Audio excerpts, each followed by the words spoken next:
Alrighty, so I have an update in the story that I have been sharing with you as of yesterday with that truck driver who said that he had a bomb on his truck in Greenville, South Carolina. Now, the gentleman did appear in court this morning, which was in front of a bond court, and so I do have a lot of information to share with you. And I do want to say that there is some questions, according to what I've been reading with the media, in regards to yesterday's situation with the bomb threat, and them also trying to possibly see if there might be a connection possibly with the two other terrorist attacks that happened on New Year's Day. So that is a connection that they are looking into. However, they have not said that they have made any correlation into that, but they are looking into that according to the FBI. So first of all, I do want to apologize. I may get this truck driver's name incorrectly. And honestly, we're not 100% sure that he had a valid CDL. That is also up in the air. But I do apologize if I mispronounce his name. The truck driver in question's name is Ahmad Jamel Kamand Al-Hindi.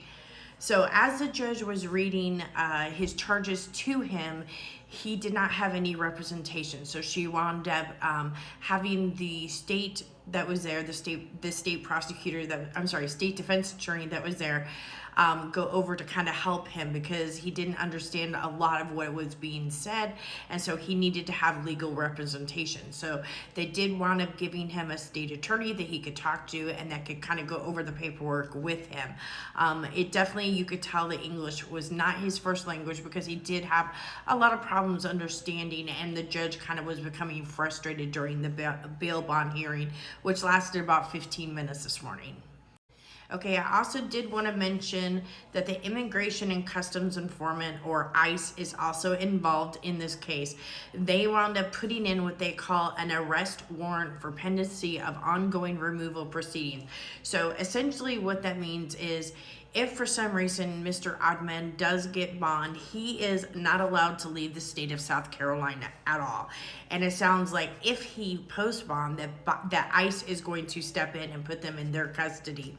Also, if for some reason he should be acquitted on these charges and be allowed to be set free, immigration has already said that they are going to start deportation proceedings on this gentleman. We also are receiving more information on where this truck driver was employed as. So according to the South Carolina Public Safety Department, they are saying that Adman is originally from Oak Lawn, Illinois. So for those of you who may be familiar, that's up in the Chicago part of Illinois. And he was truck driving for a trucking company called Globe Transportation, which is located out of Illinois, according to their LLC. Now, several media outlets have reached out to Globe Transportation to see if they could try to get a public statement from them in regards to this truck driver and his employment. And so far, Globe Transportation has not issued any type of public statement for the media. So now we're going to go on to bond court and exactly what happened this morning between the judge and Adman. So like I said at the beginning of this, he did not seem to understand English that well. At several points, you could kind of tell the judge was getting a little bit frustrated because she did have to repeat a lot of the same things. So we'll kind of go over what was said. So during the beginning of this, she tried to make sure that he understood his rights and that he had a right to a preliminary trial. She explained in great detail what a preliminary trial was, and that if he wanted a preliminary trial, there was some paperwork that he needed to fill out with the help of the lawyer that she had assigned him. And that if he didn't want a preliminary trial, he also had to fill out a portion of that stating that he did not want a preliminary trial. Like I said, he didn't understand English real well, and several times during this, she actually said to him that she would slow down her explanation of either his rights or his charges, and that she would try to do it as elementary as she could. So that's kind of one of the things. Now, he was behind a metal partition wall that kind of had holes through it, so you could somewhat see him. I didn't get any pictures of that because it was so hard to actually see him through that. And then his lawyer was on the other side where the judge was standing with the bailiff as well.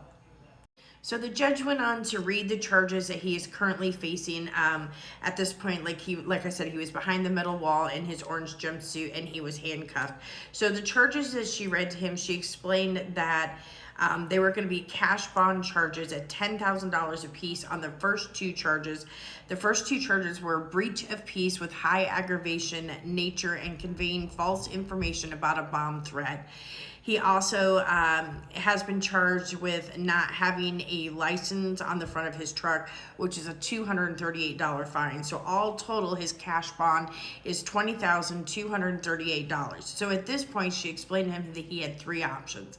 One, he could pay the $20,238 then and that day to the court, and then he would be released. Two, he could get a bail bondsman. At that point, they would charge him 10 to 15% interest. Or three, he could have a family member or a friend put up some property or land or a house for collateral to the courts, but it could not be him. Now, he kept interrupting her, saying, okay, so if I pay for bond, then I'll get released today. And she had to explain to him, if you post bond, yes, you can be released today, but you cannot leave the state of South Carolina. And that part he just couldn't comprehend. She was becoming very frustrated with him. Again, she tried to say, I'll explain this to you as elementary as I can. I will slow down how I'm talking to you. And he just couldn't quite get the grasp that, you know, he kept saying, well, how do I post bond? So she repeated the entire three-step process to him 2 more times to try to make sure he completely understood what she was saying to him. And I don't honestly think that he fully comprehended that. And again, he said, well, if I post bond, can I leave today? And she tried to then explain to him a third time, yes, if you post bond, you can leave today, but you cannot leave the state of South Carolina. And she explained to him it was because of the seriousness of his charges. So at the end of the arraignment, he was there with his lawyer for 3 to 4 minutes, signing a bunch of paperwork. At the end of that, he again asked the lawyer, if I post bond, can I be released? And again, the judge was very fine, and she's like, you know, again, sir, if you post bond, yes, you could be released today, but no, you could not leave the state of South Carolina. So that's kind of where it was left at. We do not know right now if he has posted bond. It sounds like his intention is to post bond today. I'm not sure how he's going to do that, but if I get further information, I will be sure to post it here. They have not publicly, at least during that trial, posted when his next court appearance will be, but as soon as I get the information, I will be sure to post it here. Again, if he by some chance gets acquitted, or if by some chance he does get the opportunity to post bond, and I don't think he understands this, but ICE is going to step in and they will take custody of him until he has to reappear in court. And I don't think he understood that as well either. And I don't think he understood the fact that there is a deportation now that is in place. So, she did advise him at the end of this bond trial that he should hire an attorney, not to have a state representative attorney, but she explained to him that he should have an attorney that is able to speak the same language as him, so that the lawyer would be able to better convey his charges and his rights to him, so that he had fair representation. So anyway, that's all the information I currently have for you. I'm sure that we're going to be getting a lot more information on who this driver is, hopefully more information about this trucking company, which I am currently trying to investigate to see how many trucks they have and all that information. So when I get that information, I'll post it right here on Trucking True Crime. All right, everybody, please be safe out there. If you don't already, please be sure to like, share, and follow. And please be sure to repost this video to all your social media accounts. Love y'all. Be safe out there. Mwah.